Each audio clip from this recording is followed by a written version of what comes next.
Hey, Monica, did you know it's now even easier to listen to Around the Hay Bale podcast? What? Really? How easy? That's right. All you have to do is say, Alexa, play Round the Hay Bale podcast. Playing Round the Hay Bale podcast on Apple Music. Ooh, we're really fancy now. Tune in to Round the Hay Bale every Monday at 9 a.m. Central Time.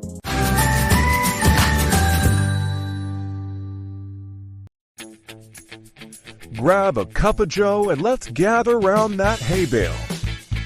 With your hosts, Anne from Andale Homestead, Cayce from Ormsby Farms, Monica from Bland's Promised Land Ranch, and Sandi from Suburban Home Center, Wyoming, Arizona. Here they are. Hey, y'all, hey.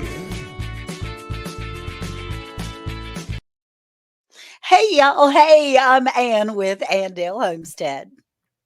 And I'm Monica with Bland's Promised Land Ranch. And this is Sandi with Suburban Home Center, Wyoming, Arizona.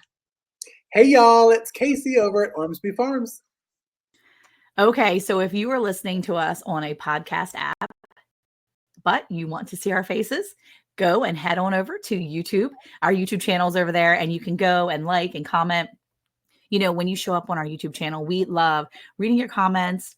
And when you show up there, our algorithm, it helps get our podcast out to more like-minded people, just like you. So click our LinkTree link right over below down in our description area. It's going to take you over to our social media links and click on YouTube. Then make sure you subscribe, send it out to your friends. And now let's start talking about today's episode. Yes, you know, because this, first of all, we want to say that we hope everyone is having a wonderful holiday season. This is our podcast that comes out right before the very Merry Christmas. And while we're preparing for Santa, we also need to prepare our chickens because it's going to start getting cold. Now, for most people know, we pre-record our episodes and it is not cold here in Georgia. I know it's probably not in Texas or in North Carolina either. It is in Wyoming. So if you see me fan, it's because we're still recording and it's not very cold yet. But when it gets cold, what do you do to keep your babies, your egg layers, and your baby mama and baby daddy chickens warm over the winter? Because I know me and Ann were talking about it as newer chicken owners. Your first thought is like, ooh, I need to get a heater. I need to do this. I need to put a furnace in the chicken coop so that they can keep it at a nice 67 degrees in there. Yeah. But that's not the case, right, Ann? That's right. I was all prepared because, well, North Carolina this past winter didn't get really cold enough that they needed a heater. But I thought on the few days that it got down to 30 or something, that my chickens would need some heat to be able to go around. Guess what I found out? That's not the case. Chickens do not actually need a heater if they're fully feathered and they're adults. And so, Sandi, you live in a cold climate. Do you put a heater in your chicken coop? I don't. You don't? No. And we have temperatures sometimes 30 below, Wow. 40 below zero with the wind chill. And I have never put a heater in there because when I grew up, my grandmother on the farm, she had weather like I have, and she never did. The chickens produce their own heat within that area, their coop.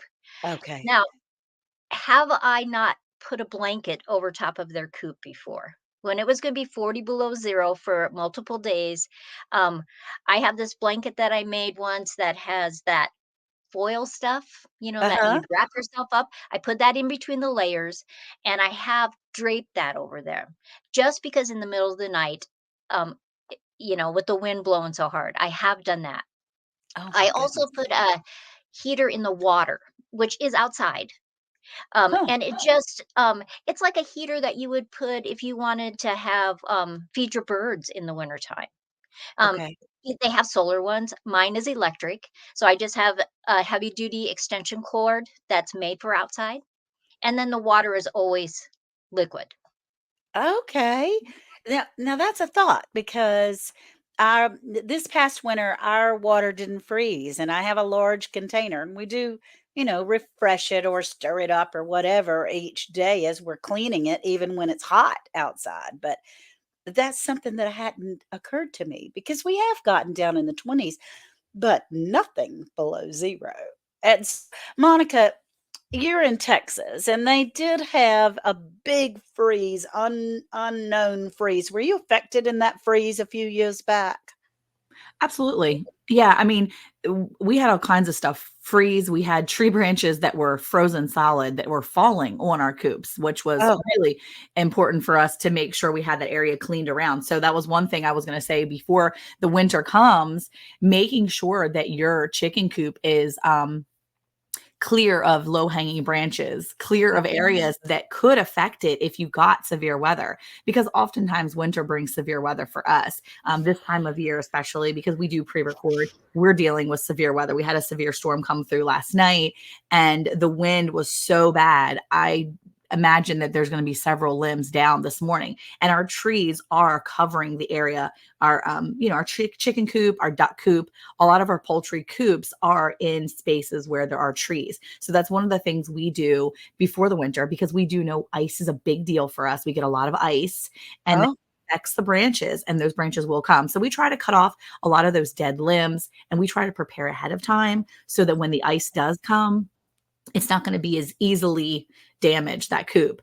It's super important what Sandi said about insulating. When you insulate your coop, when you prepare beforehand, right? When you winterize your coop, you block the holes. You don't want to seal everything off. You've got to have draft. You're going to protect from the drafts, but make sure they have ventilation. When you right. have proper ventilation on your coop, but you have it kind of covered enough, you're going Mhm. to have a great environment for your animals to be able to breathe freely, to not have that buildup of ammonia, not pneumonia. That's what happens when the ammonia builds up because it Yes. gets damp in there. They're like breathing in and out. And that's what somebody explained it to me years ago. Because remember, before I had chickens in Texas, I actually had a little tiny flock of 5 birds in Maryland. And so I Okay. kind of knew what I was doing with the cold in Maryland ahead of time because we did get snow. We had freeze and we had that winter weather in Maryland. And so we did the same. We covered the coop. We made sure it kind of had like a blanket over the really cold days. Now, it wasn't below zero like Yeah. that, but we got some really cold days. And so I had learned that the best way to prevent sickness was to give them an insulating in the evening, especially, but to make sure that during the day, making sure that I went out and I had to take that cloth off, make sure that they had plenty of airflow, make sure that they were able to get in and out of their coop and have that time. I think that's super important. And I've gotten a lot of flack for that here in Texas with my turkey coop. We did a video with our turkey coop, and it's a it's like like a A-frame, I guess. Is that an A-frame? Yeah, it's an Mhm. A-frame coop. Mhm. It's in the middle of the pasture. And on really, really cold warning days, we know it's going to be really cold and bitter cold with wind, because the wind is a huge deal for us now in Texas too. We take the coop and we move that coop next to the barn or some sort of windbreak to help break up the wind. And we don't put all kinds of stuff over it. They have half of it is covered and sheltered, and the rest of it is all wired mesh. Okay. Airflow is great. They're only in there for the evening. And guess what? We've lost more turkeys during a hot spell than we've ever lost in the cold because their feathers keep them warm. So, I mean, for us, that's what we've been able to do. Cayce, I've seen your coops. Now, how do you think they are going to handle this winter? Are they insulated enough, do you believe? Or do you think you have the airflow that you need? Have you thought about these things ahead of time? I have. This will be the first one with my grown-up chickens. Now, last year I did have the babies, and I won't necessarily call them babies because they were more, what do we call them, teenager chickens. So they Mhm. were still fully feathered and able to go out there. But this is the first time that I have more than just the 6 that I had last year. And we did a podcast episode on this last year, and I learned that instead of clearing out all that wood chips or hay or whatever you put as the floor of your chicken coop, to really just dump wood chips on top of the poopy area and everything, because it Right. actually an insulator, so it's like heated floors. So really, my chicken coop's like the Taj Mahal hotel, okay? Because I was very blessed to get this homestead that had this chicken coop that is ginormous. It is truly ginormous. I think it's 30 by 65 feet. And it Wow. has 4 different rooms in it. And even though it looked a little janky and a little bootleg, it was done properly because these people made sure that there was this covering that's like a tin that's around the bottom, but the fencing is still at the top. So it gets that airflow in there so you're not stuffy inside of it. I'm ready, I think, and I think me and Monica talked last year about the limbs. I know that I need to go out there because it's very wooded. Cut the limbs that could damage any part of the roof, but we don't get that cold in Georgia, and we're gonna say that we don't get that cold in North Carolina, and Georgia, and watch, we're gonna have like I negative know. there. It's crazy. So I have a question. I mean, there have been maybe an inch and a half or 2 inches possibly of snow sometime in the last 4 years, but usually it's lovely. It falls and it goes away. I mean, like within an hour, it's like, oh, aren't the trees pretty? Bye. See you later, which is Yeah. great for me as far as snow because I don't drive in it. But Sandy, we let our chickens out of the coop every afternoon, right? Probably an hour before sunset. So they go around and they get to eat the grass and the bugs and all these wonderful things in the yard. But when it's covered in snow and ice, what do you do? Do you just sort of help their food along or something? I mean, what do you do? Well, if it's the snow is piled too high, a lot of times we'll take the shovel and we'll make some paths for them to be able to wander around because they like coming out in the snow. And Oh, if you have the right breed for your weather, I don't think you really have to worry about that. Like, there's some really cold hardy breeds. And so if you live in the north, just look for those kind of breeds so that okay. you'll be less likely to have any that pass away because of the storms. I have never had a chicken pass away because of the storms ever. Oh, And it's a perfect time to use the fodder. I'm doing fodder. We okay. did we did a an episode about fodder, Mhm. and I can just bring it out. The chickens come out. It's fresh greens, and they're happy and they like that fresh air because you don't want to, you know, you can cover your coop when it's really cold for the night, but you have to, like Monica said, take that off because you can't have that extra moisture in your coop, Okay. because that's a lot of problems. It's not just problems with the chickens, it gets into the bedding, and you just don't want that extra moisture. Got you. Got you. Huh. Now, Sandy, do you do corn? I mean, because I've heard the controversy on corn. Like, you don't want to give the corn to the chickens because I guess it insulates them or warms their body temperature up. Is that true? Or, I mean, do you supplement corn at all for your chickens Uh, when it gets I really cold? I do. I have a mixture that has some corn in it, you know? Mhm. I think anything in too much of anything is not good for a chicken. Right. If all you're feeding is them corn, that's not a good thing. But if it's a mixture, I have never had that problem that, um, but we are cold. Like it's 30 degrees here right now, and we're pre-recording. We Oh have my 7 inches goodness. of snow. Wow. Oh So my gracious. I have to tell you, when I saw that on social media, I was so jealous. I joke with Monica all the time because when it gets too hot and I'm sweating in Georgia, I always text her. I'm like, "That's it. I'm moving to West Virginia. Tell Yeah, Erica that's I'm right. moving too." I don't No. love Wyoming. I don't know if I am body ready for super super cold. I'm kind of Yeah. like a little baby when it comes to super cold. I can't do the below zero thing. I think Well, that go ahead. I'm sorry, Sandy. I was just going to say, your chickens get used to it. You have your warm temperatures and it starts to cool down. And it's just like a human. We get used to, if it's a gradual thing, we just get used to wherever we live. And so I want my chickens to be used to cold weather. Mhm. I'm going to do everything I can to protect them. but I'm still going to let them out every day so that they can have that sunshine and that fresh air and good food. You know, Good. you were talking about the corn, and that's something that we've done over the years with ours. And the reason why we do it is because corn has been shown to be, it's considered a hot food where it does fuel your metabolism and it's going to give those extra calories.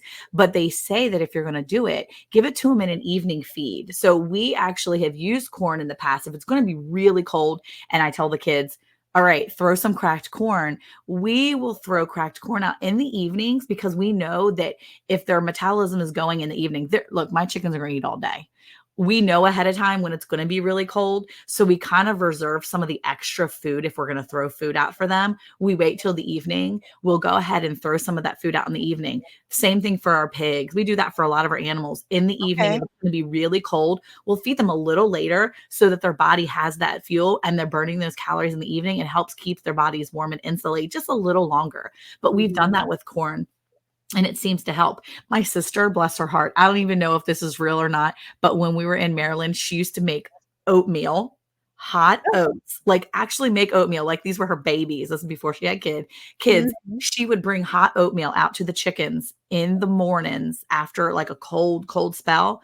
She'd give them hot oatmeal, and she, up and down, she swears that they laid better eggs. And I will tell you that I had chickens laying eggs in the wintertime in Maryland when she consistently gave them oatmeal. So I was like, I'm not going to question your methods. I mean, But you have to let it cool though, right? You don't she give let it cool, but Oh. because it was warm. She would make them a bowl of hot oatmeal. Then she'd go about her morning. And after about, I don't know, 20 minutes or so, as it cooled down, it would be nice and warm.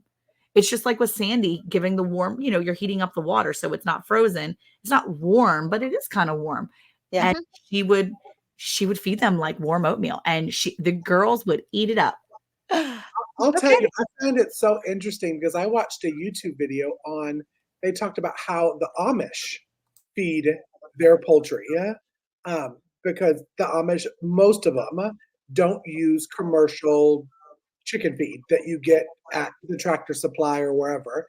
And they talked a lot about the oatmeal and the corn. They feed pretty much exactly what you feed your face. They feed their faces with the same thing. Yeah. I found it so interesting that that's the reason that and I didn't know that's the reason that I did it, but giving the cracked corn at night to keep them warm because their metabolism goes and keeps them warm. But I haven't done oatmeal, so now, of course, I have to make them oatmeal. So thank you, Monica's sister, for now sticking that in. Yeah. And now Nothing else to spoil the babies. right. Yeah. I like the idea of the oatmeal. It seems very logical to me that it's just like if you were fermenting their food, I don't see why there would be any reason why you couldn't warm that up slightly too. Okay. Yeah, that makes sense. Now remind me again how you ferment their food, Sandi. Oh, I just I take some of the mixed grain, and I add water to it. I have it in a bucket, and it just sits for a while, and it starts to ferment itself. Mhm. It's um for their digestive system. I think it's really good, Okay. and so and it stretches your food. They eat less when it's you've soaked it, you fermented it. I I keep hearing that, and when I did that, I remember doing it once, but it was only once, and so I'd See, like to do that like again. mine were bougie, and would not eat it. Turkeys or Really? chicken. I Really? probably did it wrong. So it was probably user error rather than the chickens not necessarily liking it. Well, when you're talking oatmeal, Monica, are Mhm. you talking like those little I have a lot of those little instant packages of oatmeal that you add We boiling do not water to we that do has not give maple them syrup? we don't give them the maple syrup ones. No, we are a plain Jane family when it comes to oatmeal packets. And because we buy Oh, large quantities of oatmeal, because remember, we use oatmeal also, we use oats to kill ants because that's what we prefer, like some natural methods. So okay, yeah.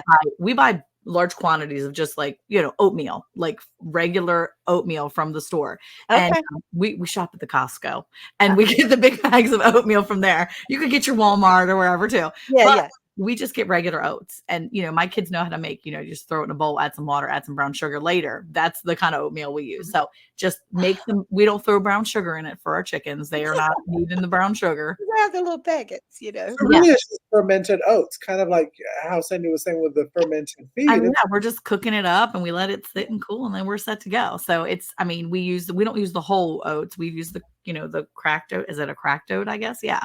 So we just regular oatmeal. Yeah, Yeah. yeah, Just oatmeal. yeah. So it's easy. Well, And you it's, learn something new every day, I can Yeah. tell you. That's the truth. well, we've talked about bedding, right? So we use good bedding. We like the deep bedding. That's a great way. We talked about ventilation and just the bedding, the ventilation, the draft coops, making sure you keep your water liquid because frozen water is a big deal. They have to have that liquid water. They have to be able to drink the water and not have to worry about it being frozen solid. And another thing that I don't think people think about enough because it's kind of a given when you have a chicken coop is a roosting bar. And if they don't have a place to roost, then their feet are going to be sitting on that cold, possibly damp bedding. So Yeah. it's important to have that roosting bar so that they can get up and keep off the ground and it'll help them stay warmer and they can kind of pull into their body and really keep their warmth. So along with that and the food, maybe the corn or the oatmeal or the other thing, making sure that they have enough food, making sure that you're feeding them quality and enough. I mean, all these ways are great ways to keep them warm. I think one way people try to do it too, because they're so afraid of frostbite. Have you ever heard, Sandy, of the petroleum jelly on the combs and the wattle and like all the different areas?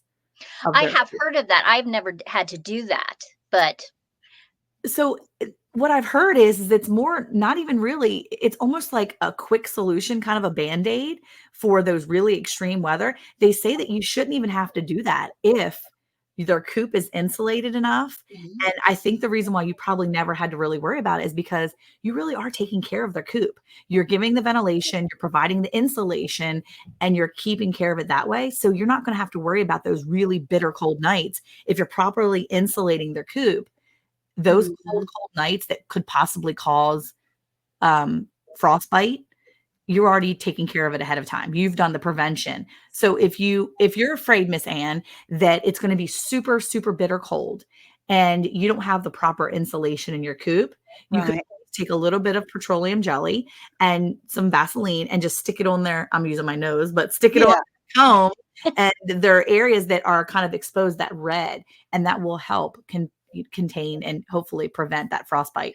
Because I've got roosters out there with little black spots that are, you can tell on their combs that they have had a little bit of frostbite. Well, that's very doable here because currently we only have 4 little girls. So, 4 chickens, you could do that. Somebody that has 35, that might be a little something that would be harder. But for our friend Lisa from Yogi Hollow Farm lives in a winter of most of the months are below 0.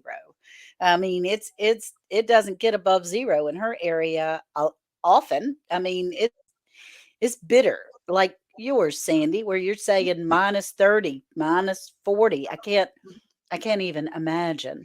But see, it is very interesting to me to know that when we got our chicks, we went to Tractor Supply and picked out the cute ones. I mean, I didn't know the names. We just picked out what was cute. Oh, I like that color, and that's an Easter egg, or let's get that one, that kind of thing. I didn't do my research. And what I'm sharing is that we may need to do that because isn't there a difference in the actual breeds before they are even in your area, right, Sandy? oh, different breeds are more cold hardy. There are breeds that really like the warmer temperatures, and some of them that are dual that they can do either way. They'll get adjusted to either way. And Okay. so if you do your research before you get them, you want to be successful with Yes. anything you do on your homestead. And I just want to reiterate what Monica said about the roosting bars. You have to have enough bars so every one of your chickens can be on a roosting bar. Right. If it's cold out and they have to be on their nesting box, a lot of moisture collects there then. And that can be an issue and a problem. So when you build a coop or you have one, just say, okay, I have 10 chickens, whatever you have. I have 40 chickens. When I grew up on my grandma's chicken house, which was fairly large because she had a lot of chickens, one side had this sloping thing that had bar after bar after bar after bar, and it kind of just went up. And at Like night, a stair every step, one of those, right? yes, every one of those chickens had a place to roost. And that is important in the wintertime. Okay. Now, when we first started it, because we built our chicken coop like most people do, Worth had never built anything like that, so it's kind of the Taj Mahal for tiny chickens. But I mean, we spent $1,000 building that daggone chicken house. I can tell you, I could live in there. But I I went and grabbed this really long branch that had fallen out of one of the trees, and I was dragging it over to the chicken coop. And he said, "What you doing?" I said, "Well, this is going to be their roost." He went, "I will make one, thank you." So he did. He made 2 chicken roosts, so they're fine. But if you don't have one and you find yourself with your chicken coop that you don't have a roost, you can get a branch, a long Sure. branch, Mhm. right? And have that Yeah. just sort of, I Yeah. don't know if you have to, you I, don't even have to have it straight. You can have it like this or how, anything to get them off the floor. Is that right? right. You want, with a branch, it's very organic and it's very cool looking in a chicken coop, because Yeah. it's kind of wonky and sometimes has some side branches on there.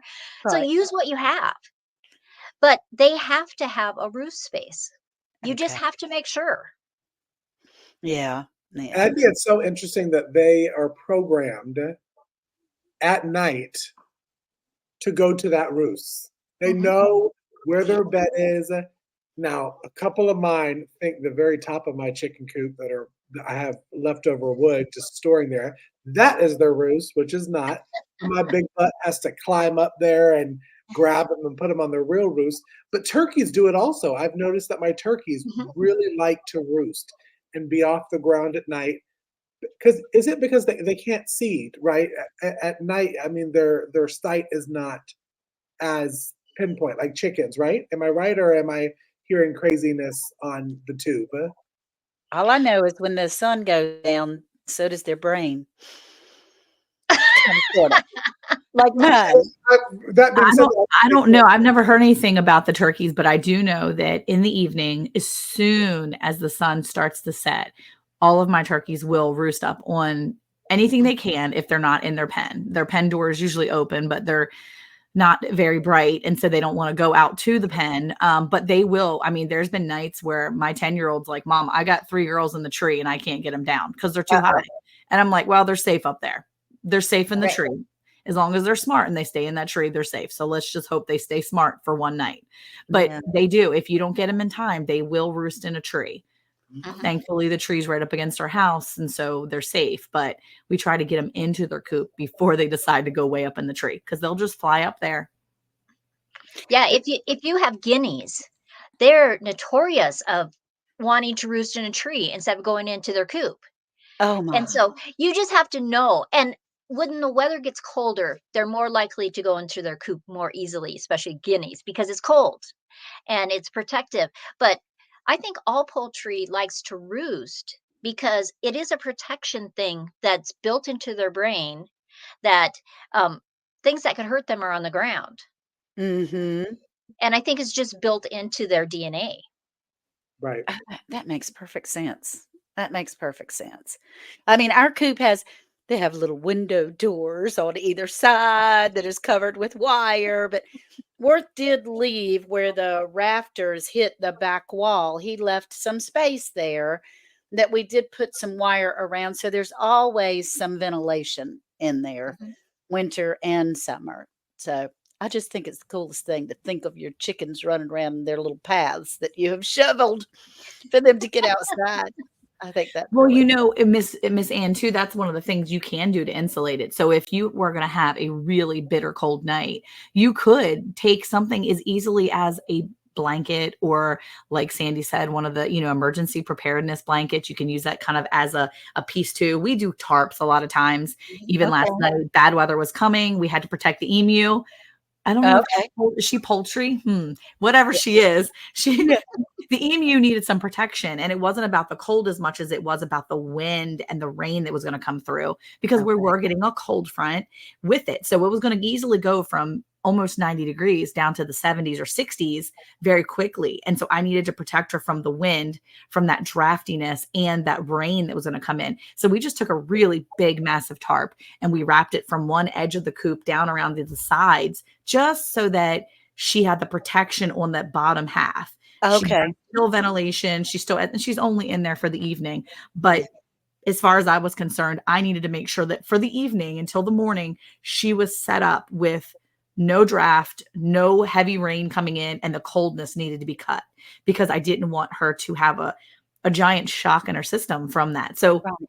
the same thing works for you. You could do that with a tarp or something. Just wrap the side edges or give it that little piece of just extra layering, so that when the really bitter cold comes in, you're set up and you're cutting those drafty door areas or the window areas. Oh, those windows, honey, they have hinges. So I can close them. I can There close you them go. in the winter and open them during the summer. They have a cross breeze that comes through. I'm telling you, I could live there. Very nice. It's pretty amazing. It's small, but who Well, knows? I think we've learned so much. I mean, I'm super excited to be able to talk about all the things and all the different topics that we've discussed, from the bedding to the roosting bars to just the deep litter method. I mean, that's a great thing too. So if you've learned something, we absolutely would love for you to share with us. Come back on Friday, because we will have, are we doing a live this Friday? I'm trying to I think we have a pre-recorded We have a live. pre-recorded live this Friday, so we may not be rediscussing this particular topic. But if you have any questions or you want to reach out to us, please do.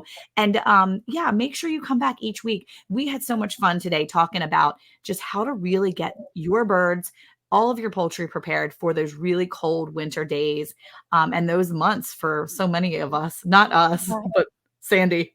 But so anyway, we really appreciate you. Don't forget to check us out on Fridays. Have a wonderful, wonderful Christmas and holiday season. We are so happy you chose to spend your time with us today, and we hope you come back next time.